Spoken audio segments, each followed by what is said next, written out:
Welcome to the show. This is Holding Space for Love to be Seen. Sometimes I say the title and I think, wait, am I saying this right? Is that what it's really called? But it sounds right. It sounds good. I am excited to be back. Episode 11, I think. That's great. And over what? 2 weeks? We're on a roll. Excited to be here. Excited to have you along watching live. People from all around the world coming together to hold space for love to be seen. If this is your first time, welcome. The premise of this program is to show up without much of an agenda. I've got a little bit of a one today with a focused topic and things on my heart that I would like to share, but you know how it goes. We'll see. So often I think I'm going to talk about something and it just ends up going in a different direction, and that's totally fine. And for those listening in, it's an opportunity to just hang out together. This can really become such a sacred hour where we show up with a sincerity that's willing to lay down all the nonsense just for a little while, because we can pick it right back up when we're done, which will probably happen. But we can rest in this space. And my role is to share some insight and wisdom in this space that allows us to discern the difference between the life we imagine to be happening and the life that is really happening here and now. And naturally, the more we see what's really happening beyond the projections, beyond the mental content of past and future and all our silly stories, the more we see what's really here, the natural byproduct of this is to see more love. All flavors of love. See more compassion, see more kindness, see more freedom, see more peace, see more wholeness. And what do all of that have in common? It's seeing more of what's really true.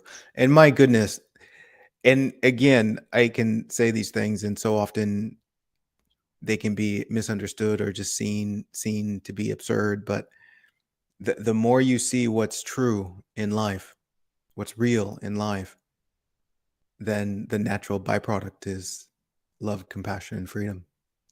And this has been the spiritual pointer throughout time. So this is what I do. I talk about these things and find creative and poetic ways to help us to see what's here now.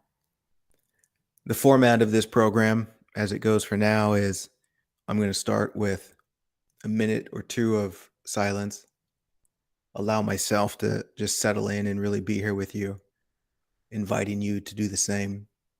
And then from that silence, I'm going to speak about the topic today, which is see it, feel it, share it, which I'm really excited about talking about.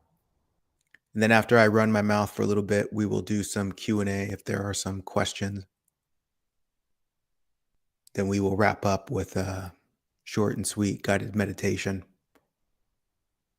that invites you to go about the rest of your day with a spirit of love and play. So thank you so much for being here with me today. And let's start by connecting with that sacred stillness.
On the program today,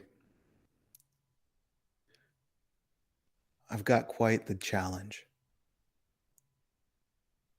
As I reflect on this topic of see it, feel it, share it, there's so much I would love to communicate about this.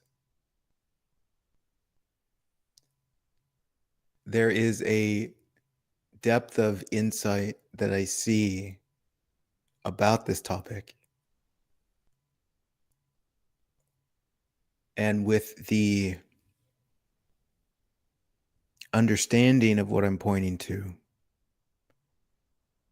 I feel has the potential to bring a great simplicity to the human journey, making obvious in a way what it's all about.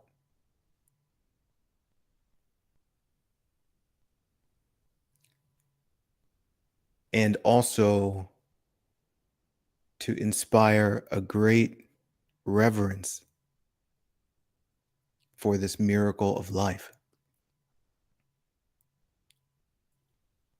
A reverence that touches you to the core of your humanness. A reverence that somehow inspires a quiet yell on the inside of yourself that says, holy shit.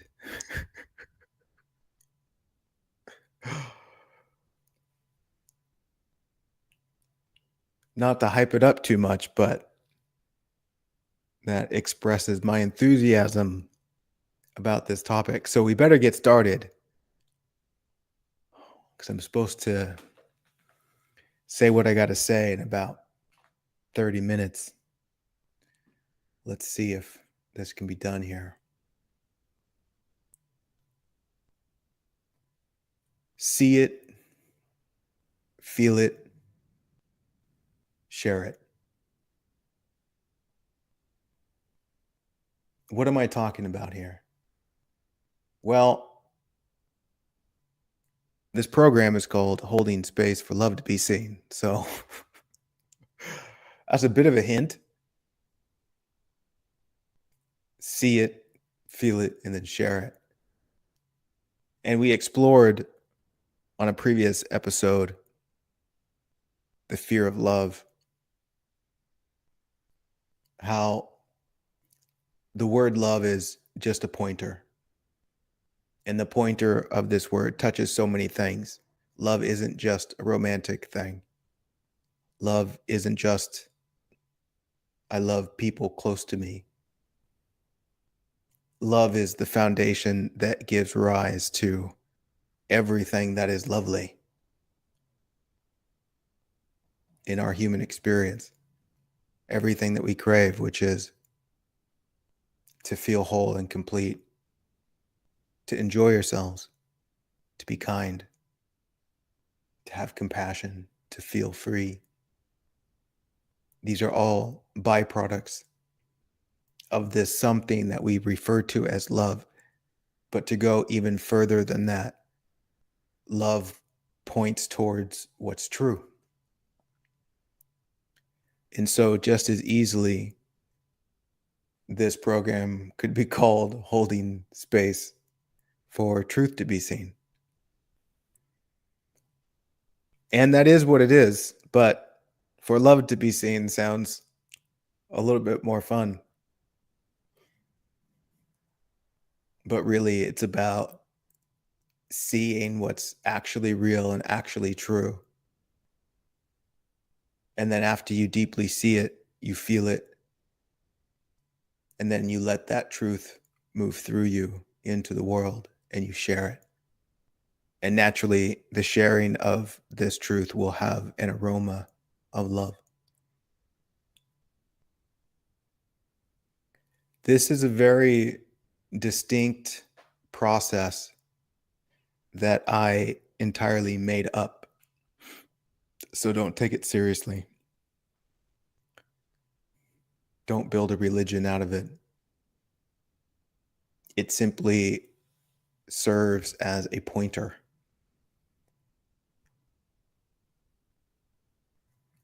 And so, see where I'm pointing. The first step in this process, and my goodness,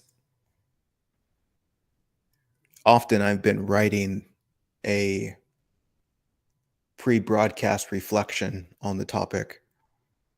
Hopefully you get to find that somewhere and read them before we go live, but it helps to set the tone. But very briefly,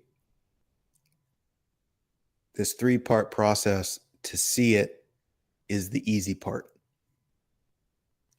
And I know sometimes we see it and we think, oh, I got it. It's so obvious. It makes so much sense. Yeah, that's the easy part. The easy part is seeing it. What does that mean to see it?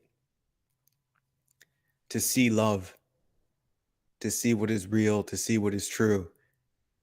And much of the things I talk about is pointing you to see it, to look at the ways we operate in our humanness, the way we've been conditioned to function, is to not see reality. What we see are our projections.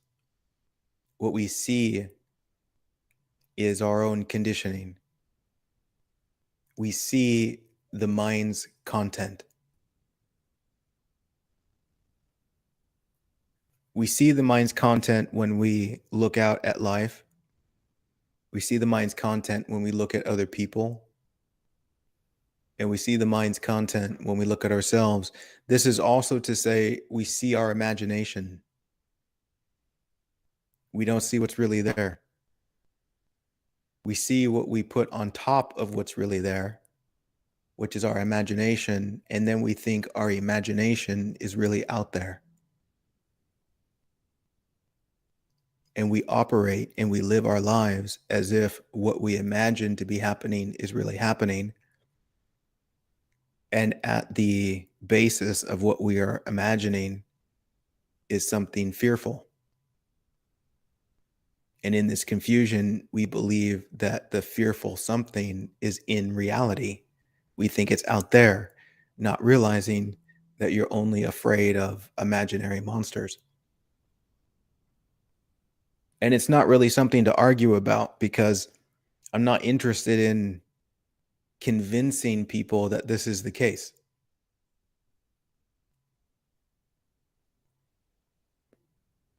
I'm not interested in a conversation about this being right. What I'm interested in is holding a space for those who would like to see that and do what I can to help you see that. Because realistically, I would suggest that there is a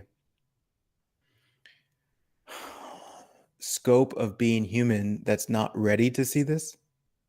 And in the not ready to see this, cannot see it. And that's perfectly fine.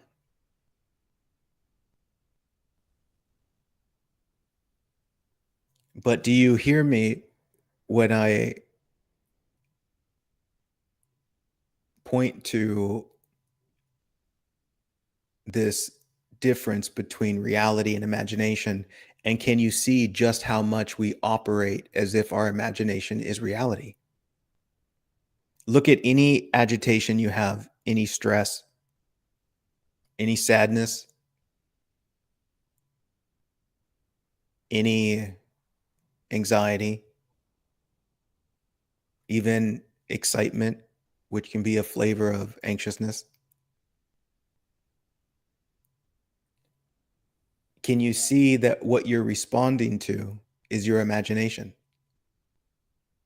You're not responding to the here and now. You're not responding to life. What's real You're responding to what you put on top of it, thinking that what you put on top of it is out there.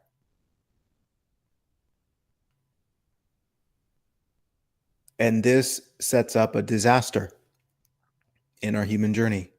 And we can live our whole life believing that reality is what we imagine it to be and never see beyond that. And again, that's fine. It has its place. But for many, there's something that wakes up on the inside and says, what's really happening? What's really going on?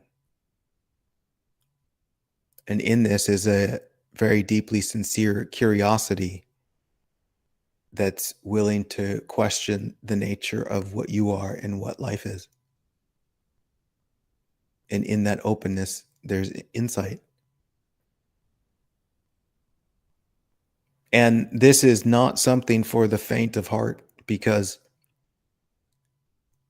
to truly see this, the foundation of this, the difference between what is real and true and what you imagine, can be so vast that it's both shocking and terrifying.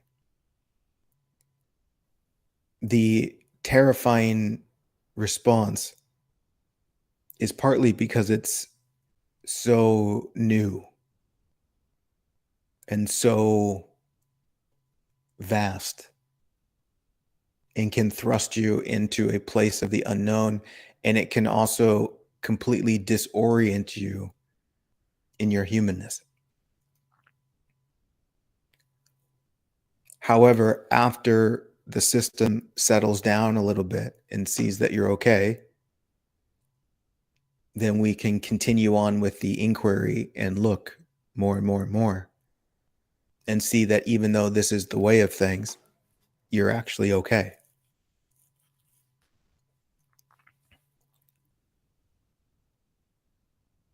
What you discover in seeing the truth of life, and let me just make this distinction here about the word truth, because just like the word love, truth is a pointer, and it's pointing to something that is not a sentence, because a sentence is a product of the imagination. Truth is pointing to what is real. What is actually real?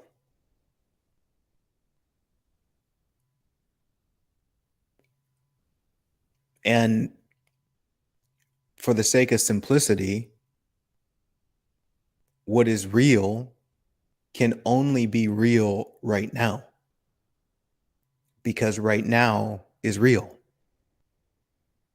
There is no real in your idea of yesterday. There is no real in your idea of the future. Those are all products of imagination. When you think about the past, you're not thinking about the reality of the past. You're thinking about your interpretation, your story, which is a product of imagination. And so this is also why spirituality is intimately tied with the concept of being present, because spirituality points you towards what's real. And right now is real. Right now is where all the magic is. Right now is where the real prize is. Right now is where you will connect with the soulful longing of what you crave. And this is what we are inviting you to see, is that what your soul longs for, what you're looking for, as much as the conditioning says it's out there in the world, which is, again, your imagination, what you're actually looking for, which is that which you think you're separate from, is actually here right now. You just don't see it. And because you don't see it, you're agitated. You think something's missing. And so you frantically run around trying to get away from this moment so that you can find what you think is missing. And so the invitation in see it is to see the truth of things, which is also to see that you're not missing anything.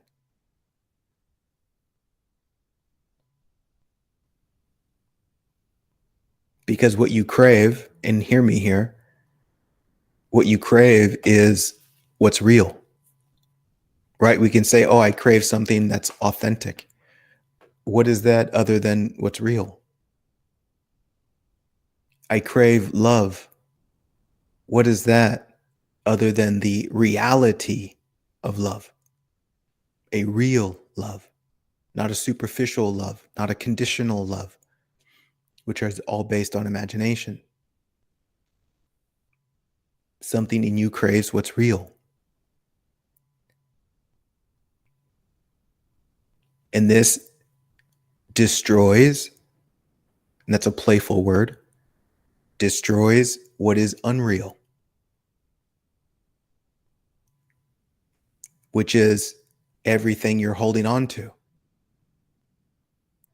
in the past and in the future. And these things we hold on to give us some sense of practical grounding in our human experience, even though it creates a tremendous amount of disharmony. It's like, at least it's something. And so we hold on to those things for a sense of groundedness, but we're holding on to something that is superficial and unreal, so it doesn't ultimately satisfy. And to connect with what's real, you can't hold on to the unreal and connect with the real. That's what we try to do.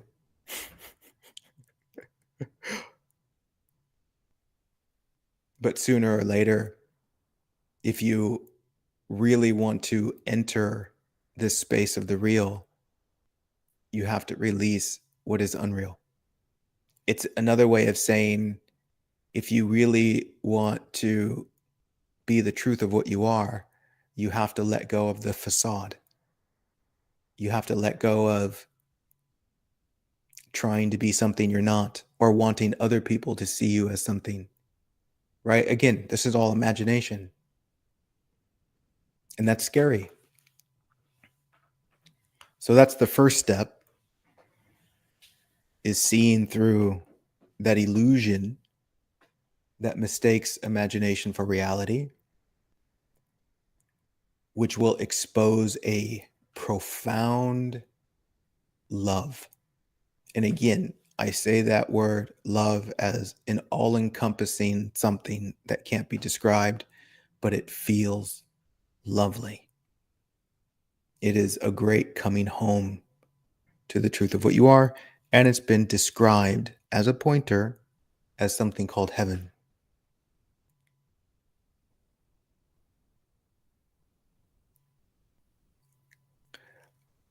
Part 2, feel it. This is the most difficult part. Difficult in that it's an extension of part 1 that requires the great letting go in order to feel it deeply.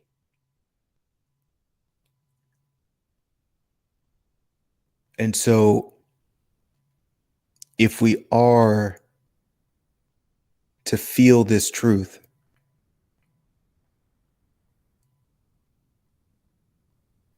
to embody what is real, to be what is real, you have to let it in.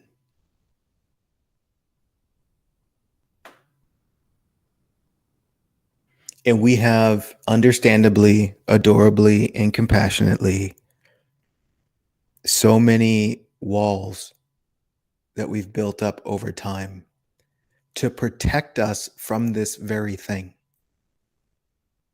That's a powerful statement. That have protected us from making contact with what's real and true, because it can be so damn scary. It's like stepping into a vast, vast unknown, a deep emptiness where there is nothing to hold on to,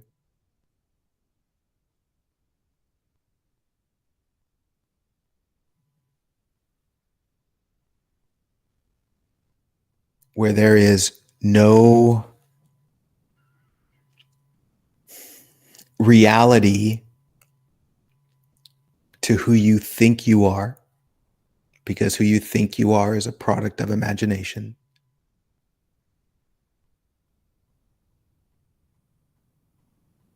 And in this character that we imagine ourselves to be, we hold on to that character so much because, again, it gives us a sense of identity. Like, I know who I am. But we're drawing that sense of identity from something that is imaginary,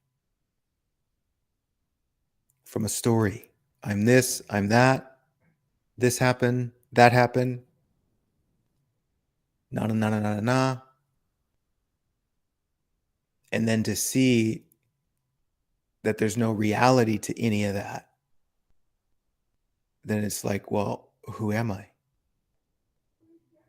And when we've spent a life building up an identity based on imagination, even if it painfully gives us a sense of grounding,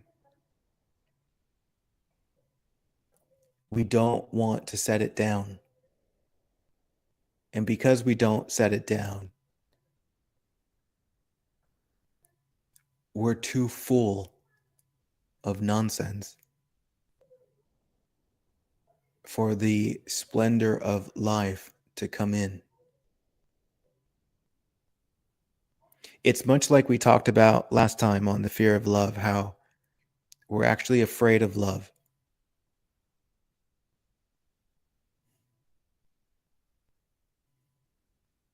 I won't go too much into it, but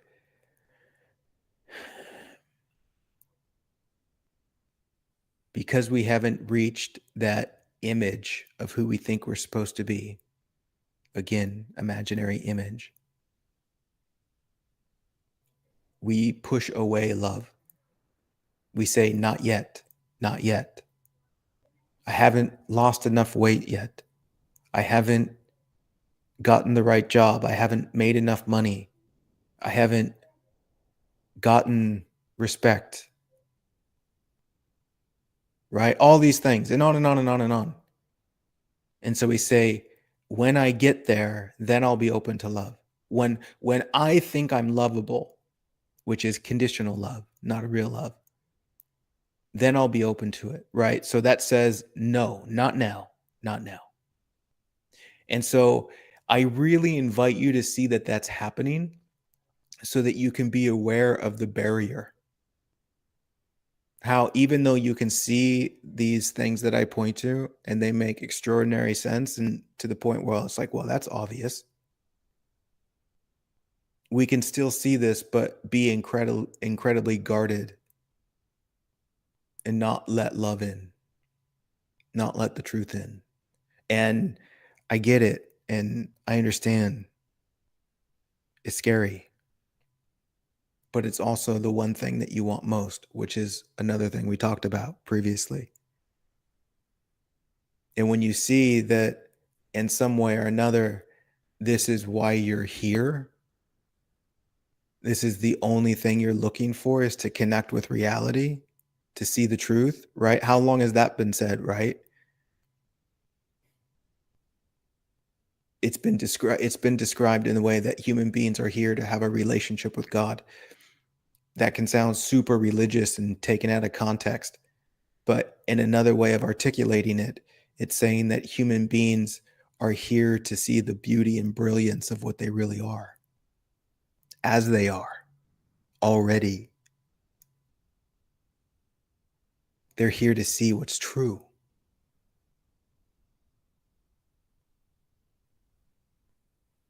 And this is the fundamental opportunity of being human. This is what it's all about. This is the game being played. To come home. You come into this experience in a haze of forgetfulness, which is part of the adventure, so that you can remember. You get lost so that you can find yourself as part of the game. And we're going about that in all sorts of extraordinary ways that ultimately fail, but in the failure is a teacher, so it is also success. By finding out where it's not, you get closer to finding out where it is. And the deeper you drop into a sincerity about what you're really looking for, beyond the facade of what you're looking for, but the more you get honest with the voice in your heart, it becomes more and more obvious that what you're looking for is something real, which is why most of us find ourselves on some sort of spiritual path, even though we can get just as lost on a spiritual path. But essentially, we're looking to connect with something that's sacred, that's indefinable, that cannot be found in the world.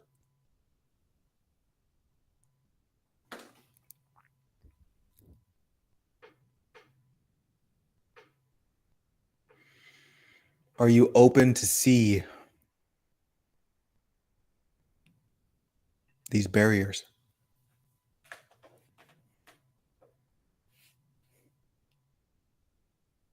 Are you open to see where you're hiding?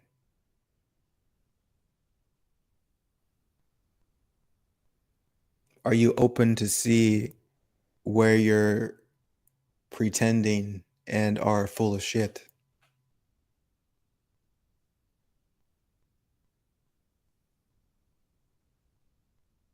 Are you open to see where you're pretending to not be afraid? Right? Which is also like saying where you are not being authentic, where you are not being real.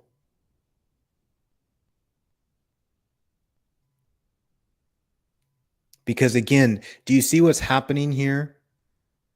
Is that you're getting in touch with what's real in you, which is what connects you to what's real in life.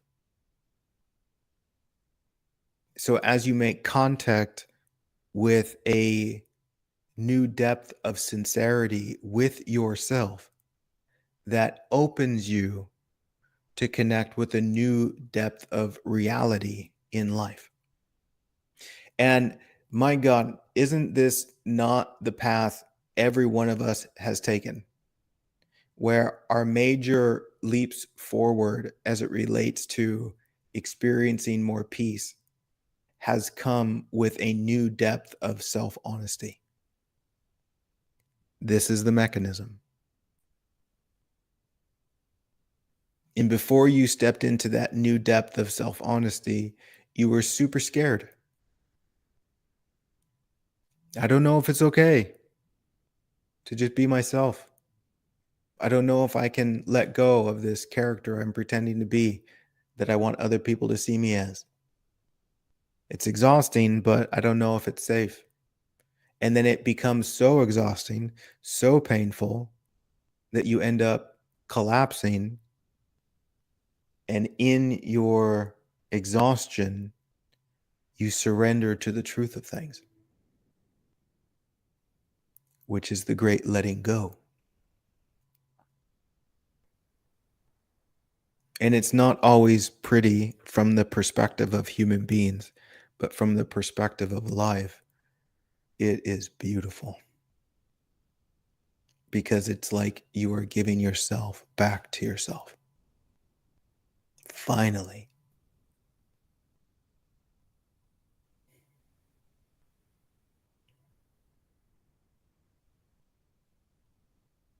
And then in this, you gain deeper insight.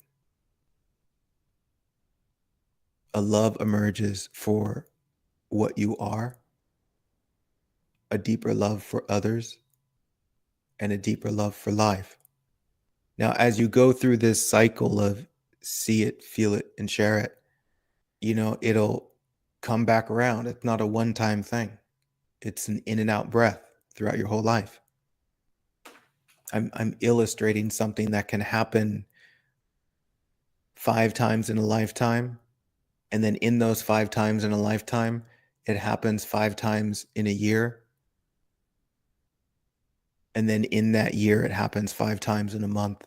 And then in that month, in some way, it happens 5 times in a day. It's a cycle. And in this cycle, it is the forgetting and remembering, the in and out breath, the high tide, the low tide, the night, the day. The forgetting is part of it. It's what allows for the remembering.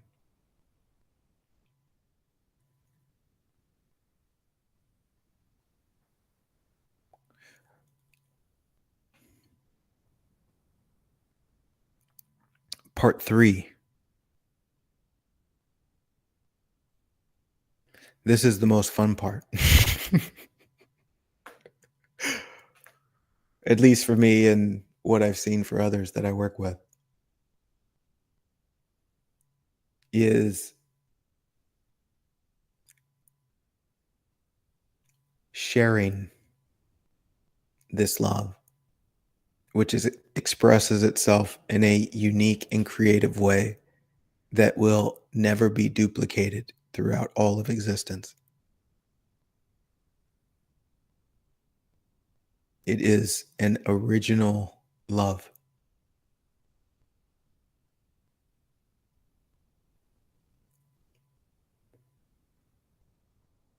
After you see it, after you feel it, which is also to be it, because when you feel it, what you're feeling is you. You are that. So the feeling it is also being it. After step 1 and step 2, this love, this truth has to move. It has to be expressed. It has to be shared. What happens if it's not shared?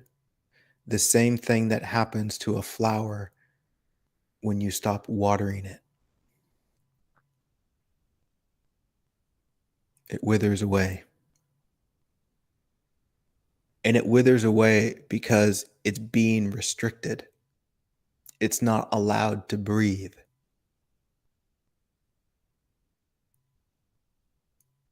In the same way, when you hold your breath, which is to restrict the flow of life, sooner or later you will start to feel like you're going to die.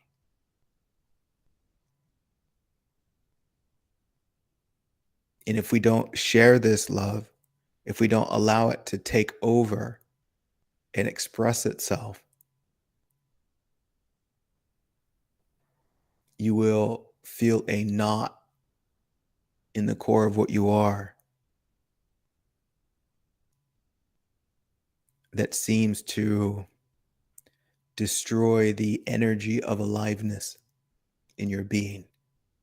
Because that flow is the aliveness of truth, of love.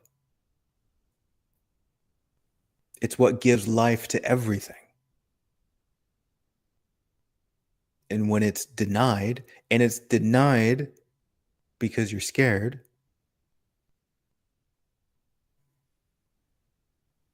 then we simply wait around to die.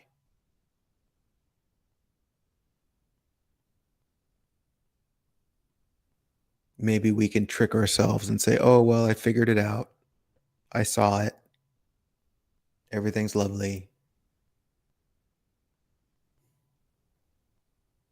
And then we're just waiting for it to be over. And you know what else happens in this experience is in the restriction, you will manifest support for your restriction.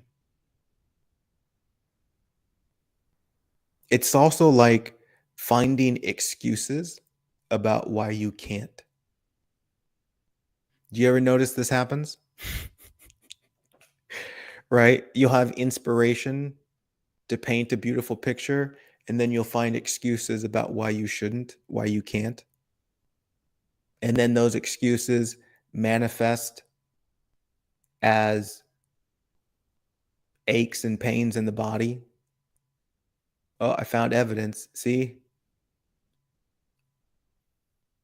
this is detrimental to the life force to not allow yourself to be alive, which is also like saying to not allow yourself to play.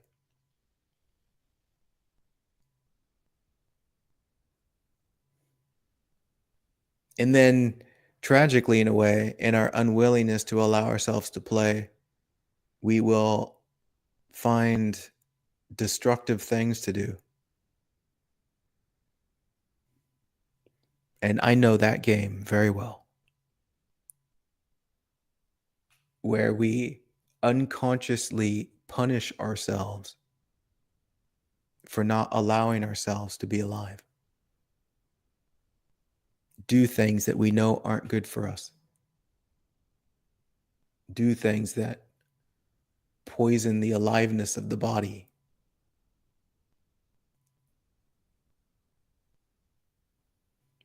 Trying to find some semblance of superficial satisfaction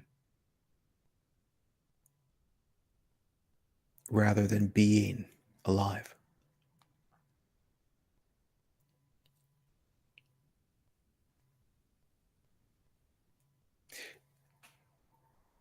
Can you recognize with me in the most self-forgiving and compassionate way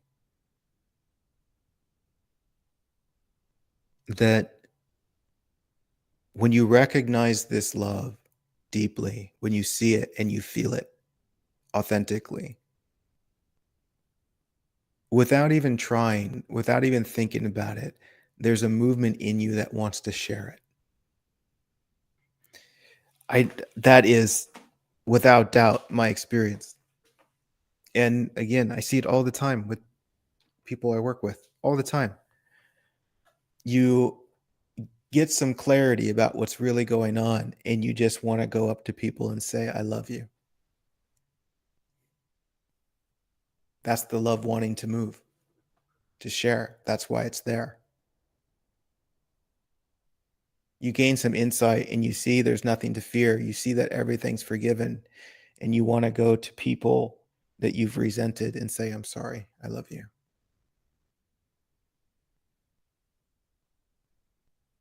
But as I've mentioned, with as scary as this is, the construct of ourselves that is imaginary and is afraid to step into the light of what's real because it will evaporate. It is a master at coming up with excuses about why you can't love, why you can't forgive, why you can't play, and why you must take this life thing seriously.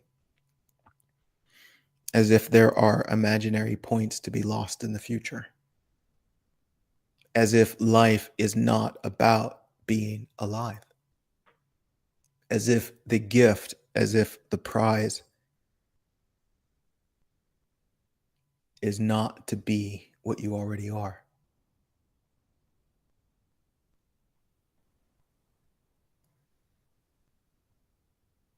This discovery of the profound nature of this love, the magnitude of life, in a way of speaking to illustrate, it's not that you figured it out. It's more accurate to say life revealed itself to you. Not that it was hiding, but it gave you the capacity to see it. something extraordinary. Why? So that you could see it, feel it, and share it. And now we say, oh, well, thanks for letting me see, but I'm going to go back into my cave because I'm afraid of what people are going to think about me, which is protecting who I imagine myself to be, protecting the unreal.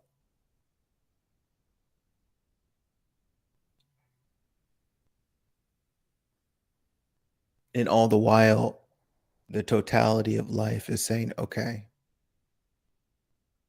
but I would really love it if you would share this love.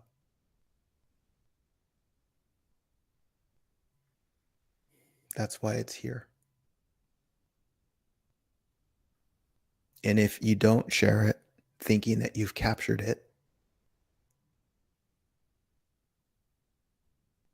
it just might wither away.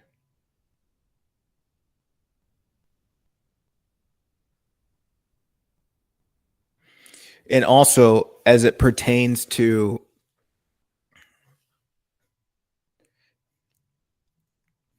there's a multitude of words I can use here,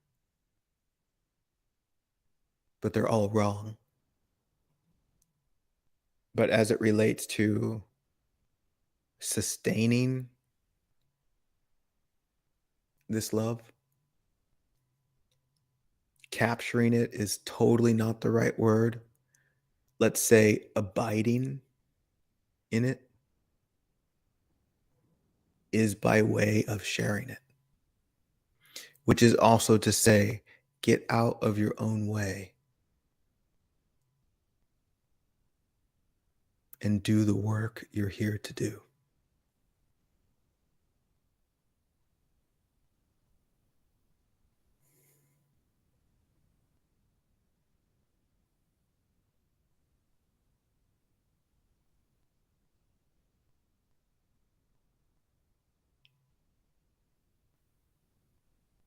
That needed a little bit of a longer pause, didn't it?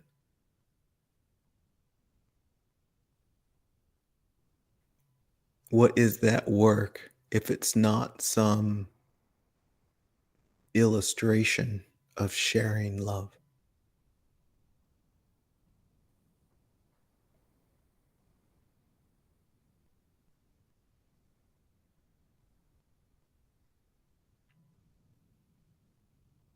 What are we getting over when I say get out of your own way?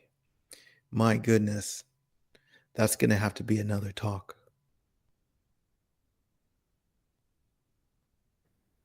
Actually, I feel really complete in addressing the things that I've addressed. Let you marinate in that, and then we'll come back at some point and keep diving in.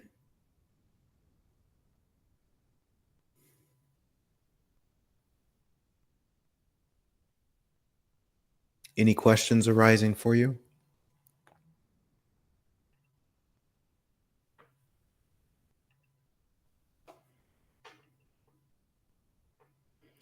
You're welcome, Vicky.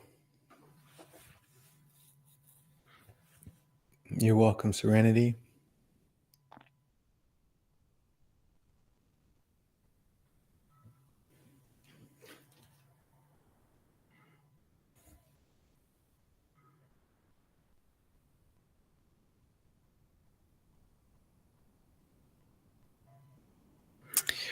I have a question that came in. Not a question, statement.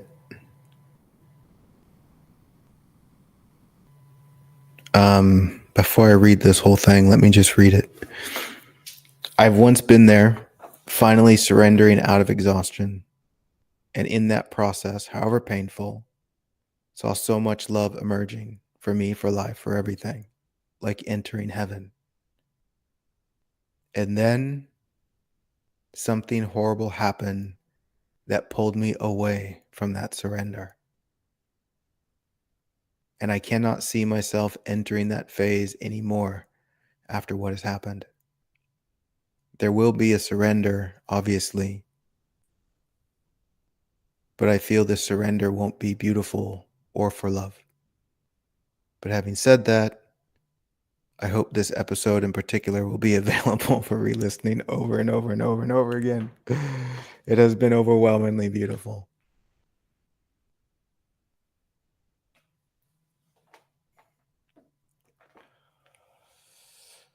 I so know that space. It's like we go through experiences in our lives and we emerge out of them and we say, wow, what a trip. I didn't think I was going to make it through. And then we come out the other end with a deeper awareness, more love in our heart. And then we go through another experience and we say, won't make it through this time. Do you really think it's any different? Yes, I understand that you think it's different, but it's the same mechanism.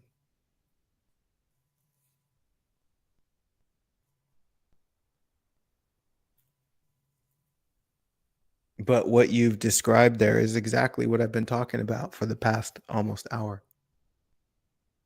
Exactly. We go in to that space of profound love and insight and we discover something beautiful. And then there will be an aspect of you that manifests something horrendous to pull you back. You'll be presented with a beautiful opportunity and find 1,001 excuses to say no. And I get it.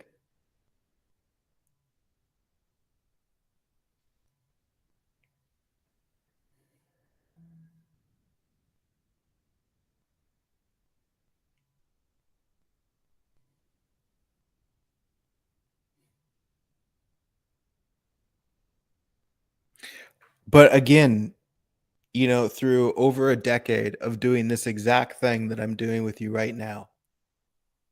And I mean, I've given this same talk because all my talks are the same over 1,000 times.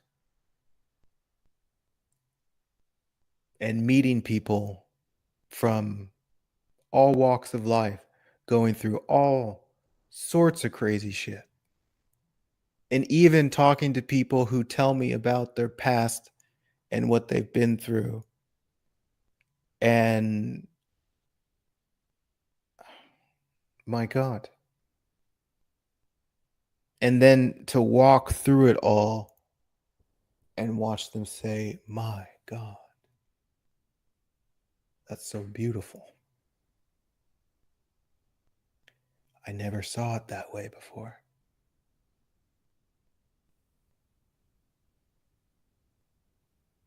I wouldn't trade that experience for anything. And same for me. I could literally sit here and tell you a story of my life that would bring the vast majority of you to tears. And there would be a collective agreement that no human being should have to go through that. And I would say it's only because of that that I can share these things today. And I didn't think I was going to make it multiple times, even as an adult, without getting into too much detail.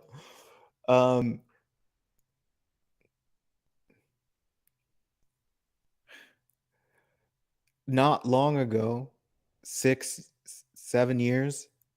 No, I don't know.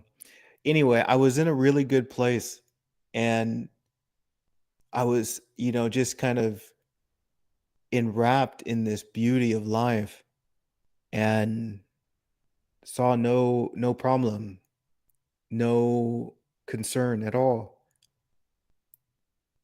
And then life found the one thing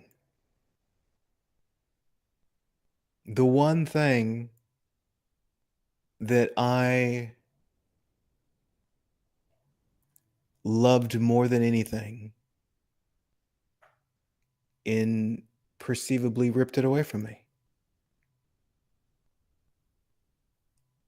And I was destroyed, absolutely destroyed. And then sometime later, I said, holy shit. And I saw what really happened. And all I could do was bow to life and say thank you. No, it's not what I wanted, but I needed to see something. And that seeing something gave birth to a love that I now share.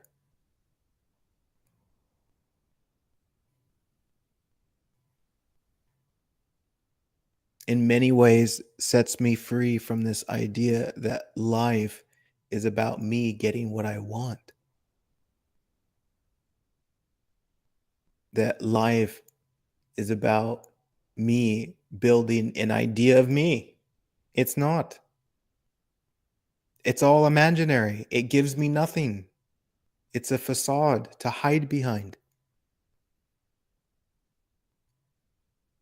And what I really craved was something real, the truth. And so comically, I hear it, in some way or another, people will say, oh, I wish I could see what you see. Are you sure about that? Do you know what that comes with? Do you know what kind of letting go is involved in that?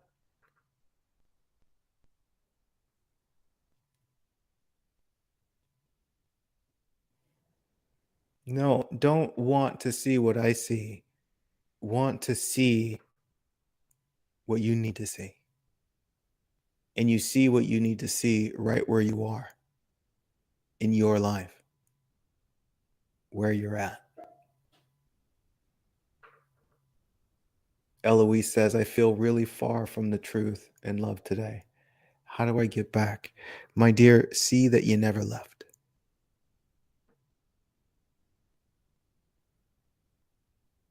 See that you have only imagined yourself to leave. You only imagined a distance, not really there.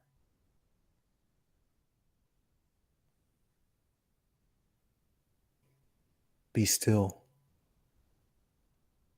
See that you are held in the truth of life,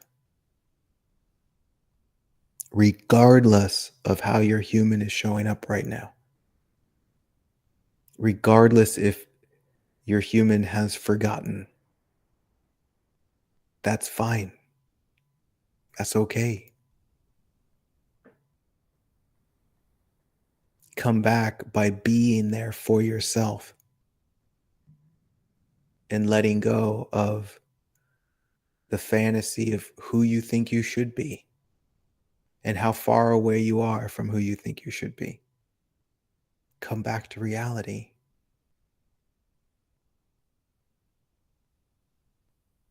See that what you really are is the life that holds space for your human to be on this journey, which sometimes is a journey of forgetting, and this too will pass.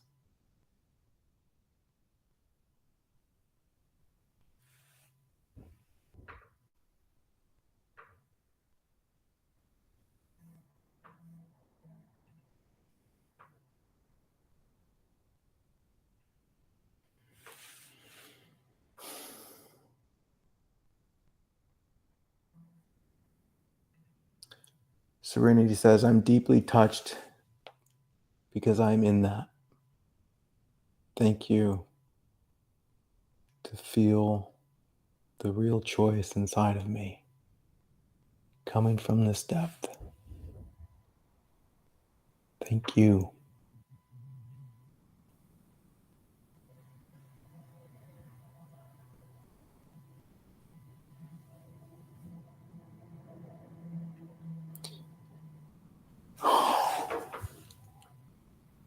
Mina asks, if you see and feel it, can you stop sharing it?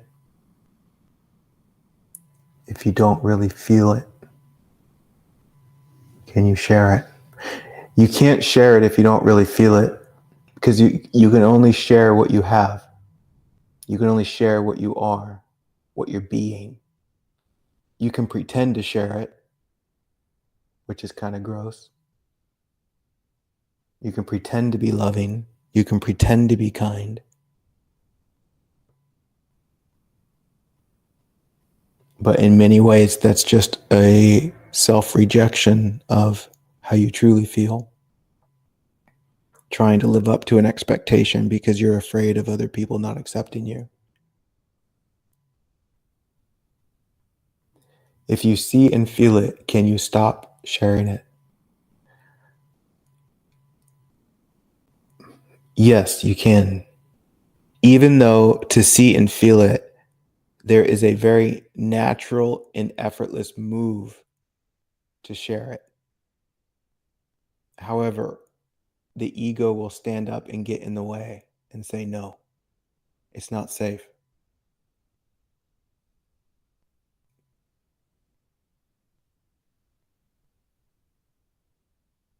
It will find excuses.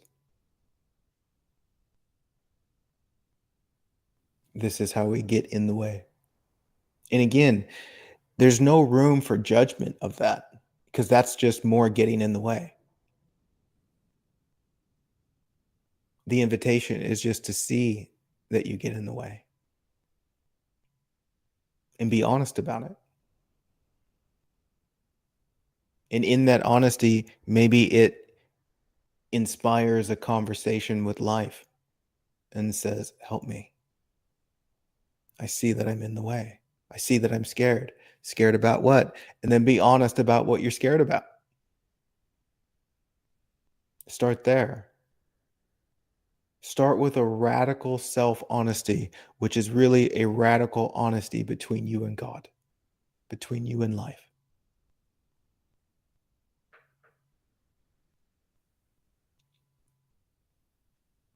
Let it be heard. And it can be incredibly helpful to find support in that. To have someone there to hold a space for you. And if you don't have that space, then ask life for support in that arena.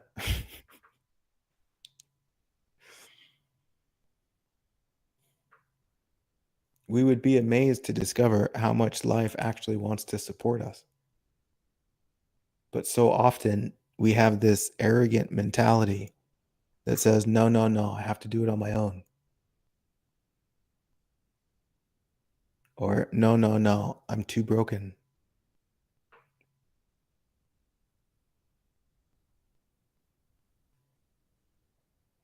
And that is just a protection mechanism that avoids vulnerability. And real vulnerability is a doorway into what's true, which comes first before you feel it. So if you don't allow yourself to be vulnerable, you won't feel it, which means you won't share it, which means something inside of you will slowly start to feel like it's going to die.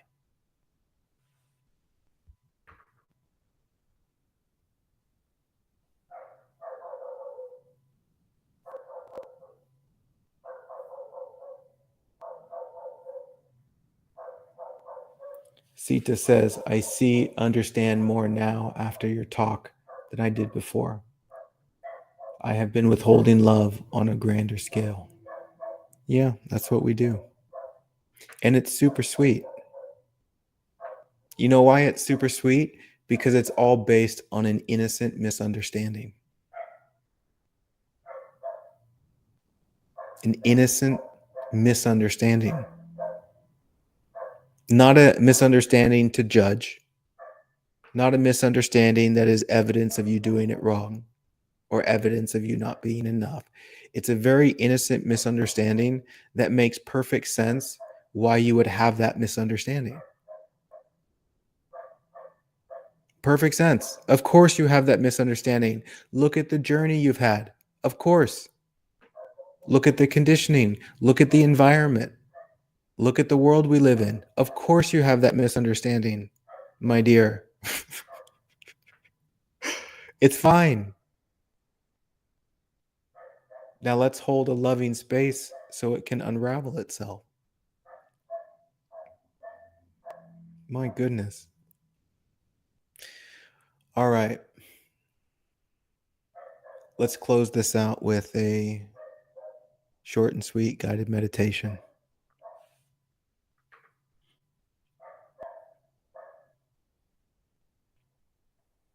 Does that sound good?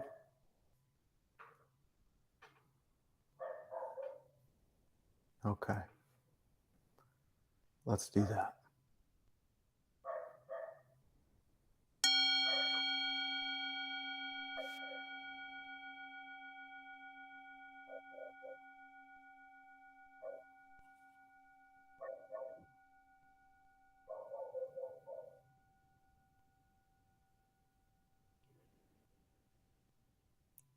We're going to take a very quick journey into the heart.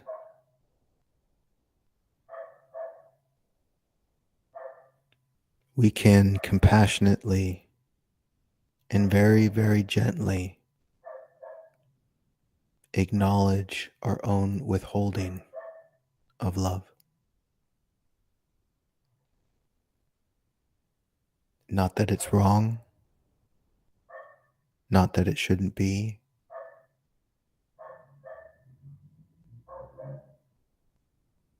but we can just see it and say, oh my goodness,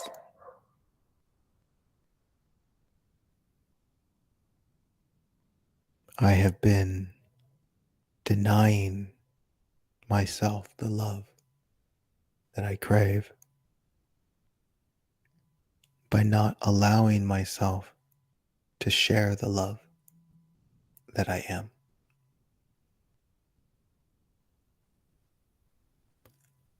Oh my goodness. And in the sweetest and most loving way, we can say to ourselves,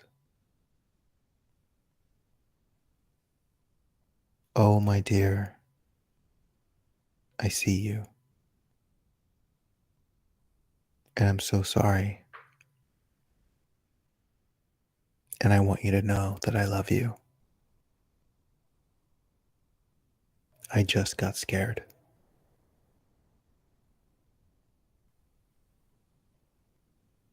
Thank you for understanding. Thank you for going on this human journey with me, as we are clearly in this together.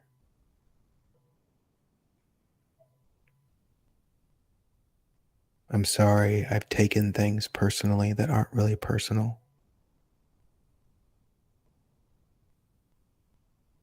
I'm sorry that I've made things serious that aren't really serious.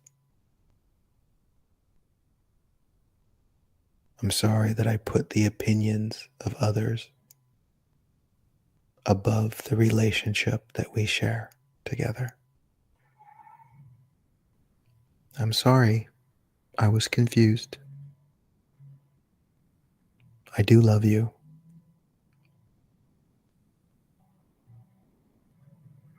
We're going to get through this together.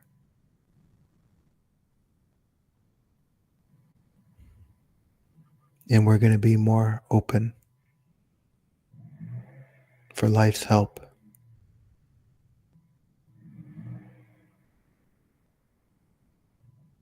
We're going to be more open to being kind to ourselves so that we can authentically be kind to the world.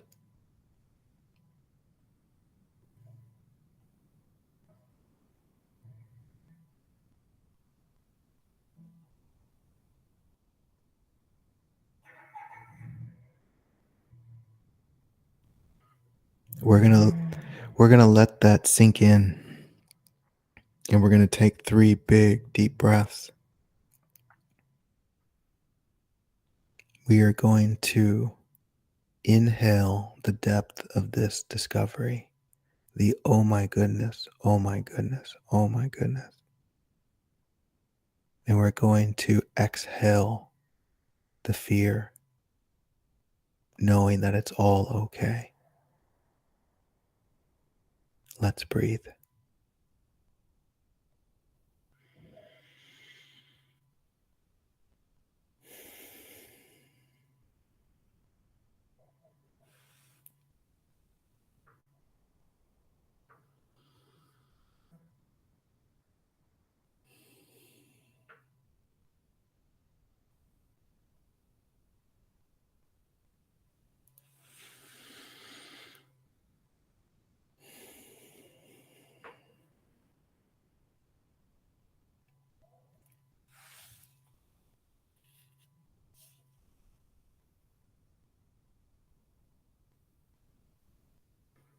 There's been 1,000 times in this journey called life that we thought we weren't going to make it.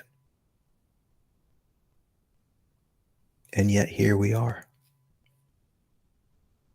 Not only here we are, but as we see reality clearly, as we see ourselves clearly, we can see that we are whole and complete. We're not really missing anything.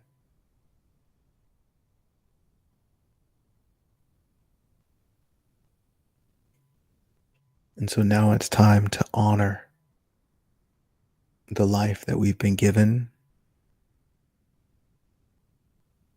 and honor this discovery of love that life has shared with us.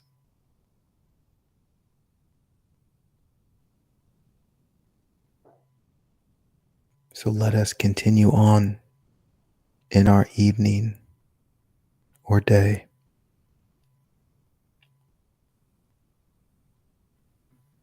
with a spirit of love and play.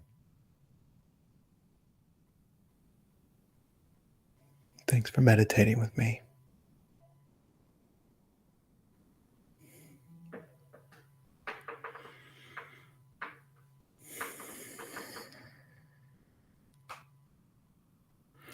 I want to thank you guys for being here with me. This was really, really sweet, really beautiful. Thank you for the donations that I'm watching come in that support this space. Helps me do what I do.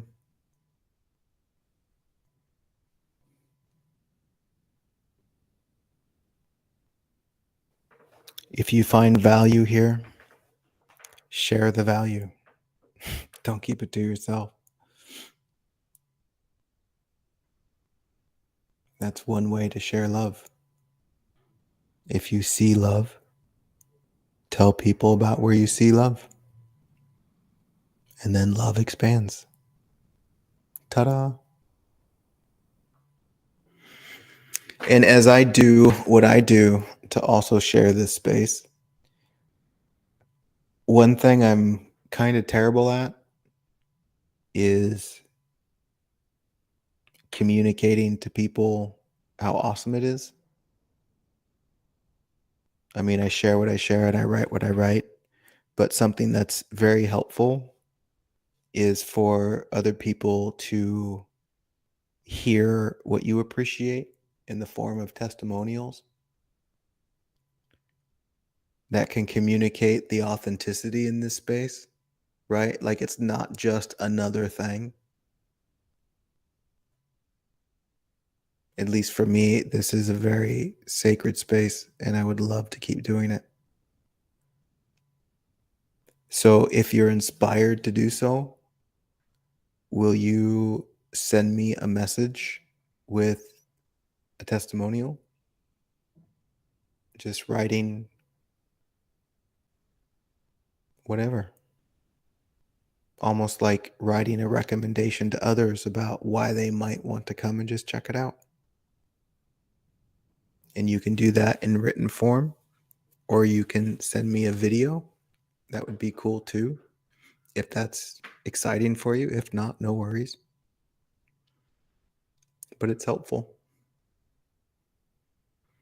And then I'll do what I can do to put it out there. And if it is a video, I've got quite the skills with editing, so I'll make you look and sound awesome and share it with you before I share it with anyone else. Yeah, if you're inspired, it's a way to share love.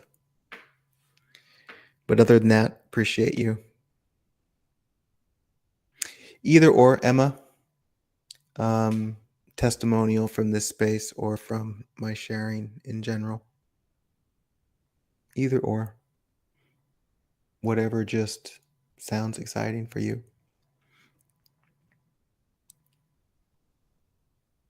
Yeah.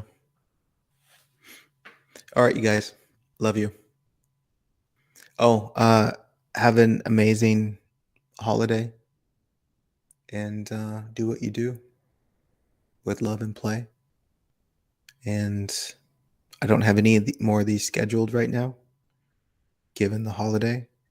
But we'll see. I don't know. I don't have any holiday plans. I'll just be working.